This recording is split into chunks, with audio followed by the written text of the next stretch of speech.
All right, we're going to do some extra practice for section 1.7, algebraic expressions.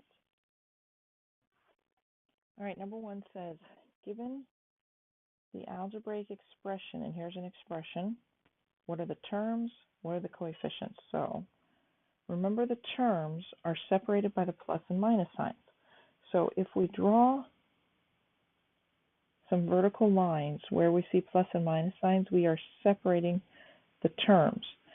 There are 1, 2, 3, 4, 5 terms here. What are the terms?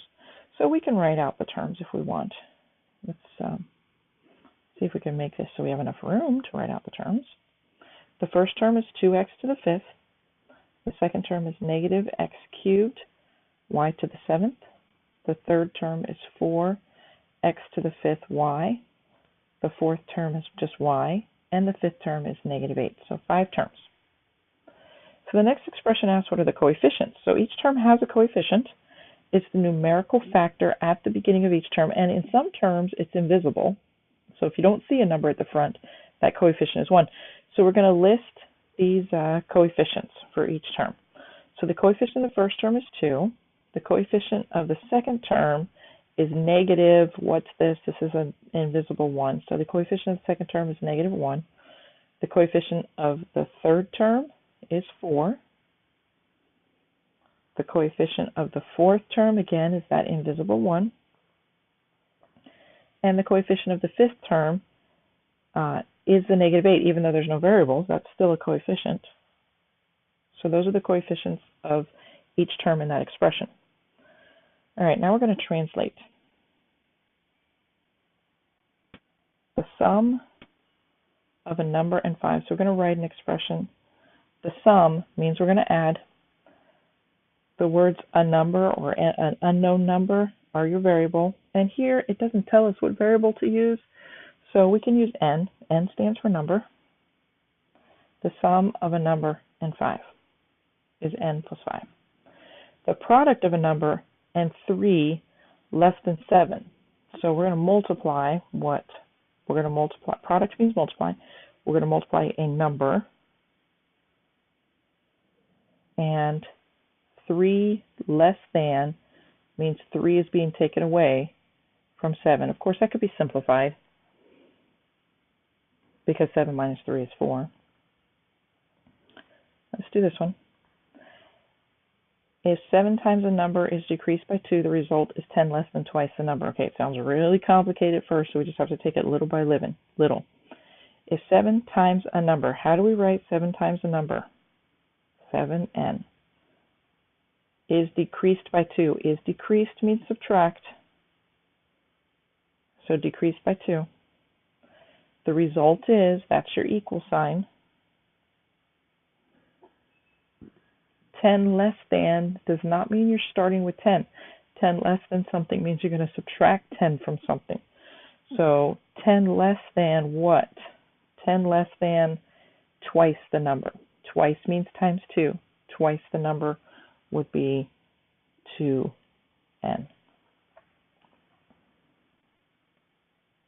All right. Number 5.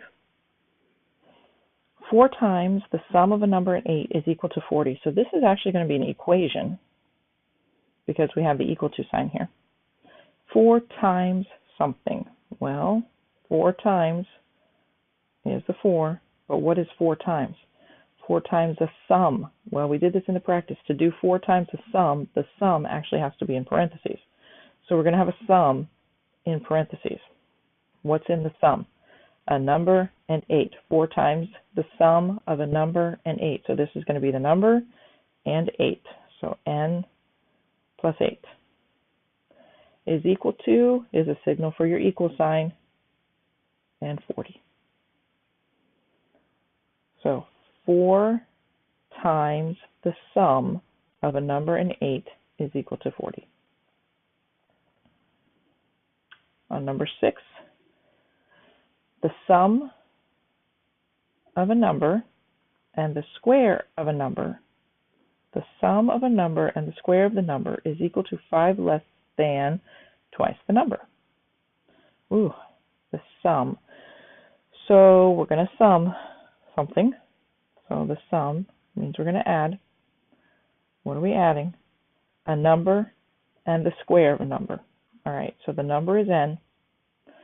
The square of a number, square means the exponent too. So this is the sum of a number and the square of the number is equal to. So we have an equal sign next. 5 less than does not mean you're starting with 5. 5 less than something means you're going to take 5 away. So less than, 5 less than, twice the number. All right, twice is not the exponent 2. This is square. Twice means times 2. So twice the number is going to be 2 times n. All right, number 7. The product of a number, so we're going to multiply right off, and the next consecutive odd number is 10. So we're going to multiply a number, so our number is n, and the next consecutive odd number is n plus 2, and to multiply them together we're going to have to use parentheses because there's a sum involved there. The product of a number and the next consecutive odd number is means equals 10. All right, those translatings take practice. So if you get confused or you're not sure which symbols you're supposed to use, go back to page 34 in your textbook. Every time you need to do it, use it on your homework, use it on your practices. Once you start using those charts on page 34 to translate, you're going to get familiar with them, but you have to practice them to be able to be familiar with them. All right, on 8 through 10, we're going to evaluate.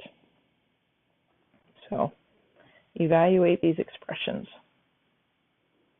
So just like in the practice, we have an expression, we have some variables, we have the value for the variables. I'm going to use parentheses for each expression because that helps with order of operations.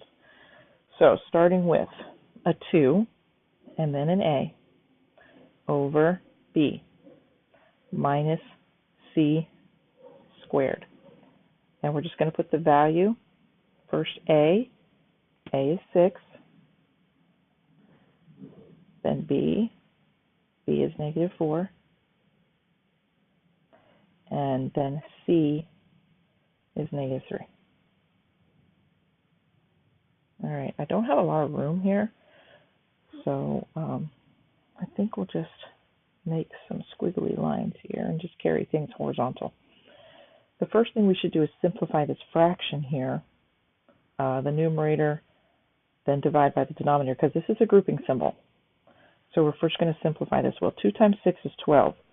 So we have 12 divided by negative 4, which of course becomes negative 3. And then I'm going to carry out the rest of this expression over here. So we have minus, and if we simplify this exponent, we have negative 3 times negative 3, which makes positive 9. But this minus sign is still there. Okay, you got to be careful here. I see a lot of students trying to simplify these negative signs. The opposite of negative 3 is positive 3, and they do cancel unless you have an exponent. When you have an exponent, you have to do this multiplication first. So these two negatives did multiply out here, but this one was still there. That's why we have a negative 9 here, not a positive 9. So be careful when you see these two negatives. Make sure you simplify this exponent first. So this is what we end up with. After we simplify the fraction, we end up with negative 3. After we simplify this exponent, minus 9.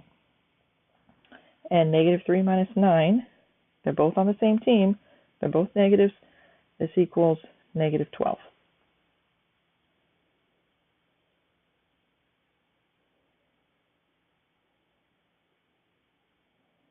All right, number 9, another evaluate. This time, though, all we have is x's. So we just have the x variable of negative 2, x cubed minus x squared minus x. Again, I'm going to use the parentheses.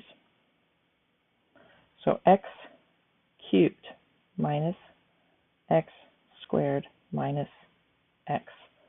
And x is equal to negative 2. So this expression actually has a lot of what I was saying about this exponent up here and the negative signs.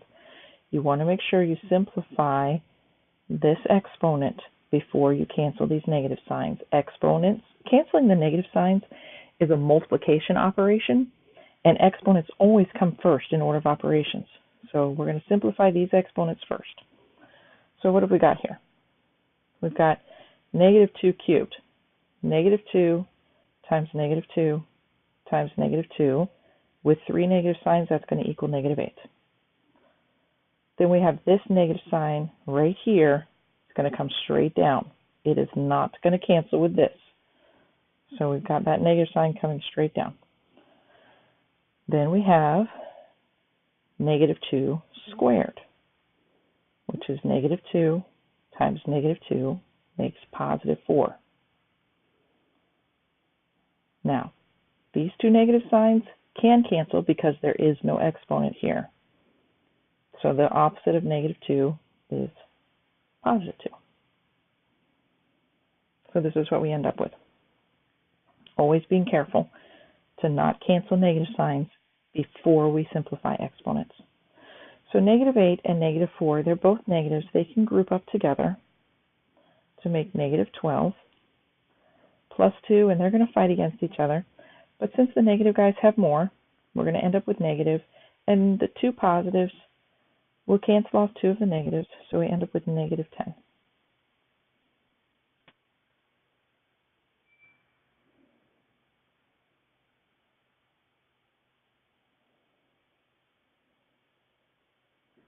All right, we have one more expression to evaluate here. It's got some absolute value bars in it. We've got two sets of absolute values, x's and y's. So I'm going to rewrite the expression again, leaving parentheses for each variable. So we're going to have an x squared minus a y minus an absolute value of x. It doesn't look as neat when I write it, but okay, we've got x's here, and x equals negative 3. So that'd be here and here. And y equals 10. So inside the absolute value bars, we have to simplify all of this before we can do the multiply here. So negative 3 squared, negative 3 times negative 3 is positive 9,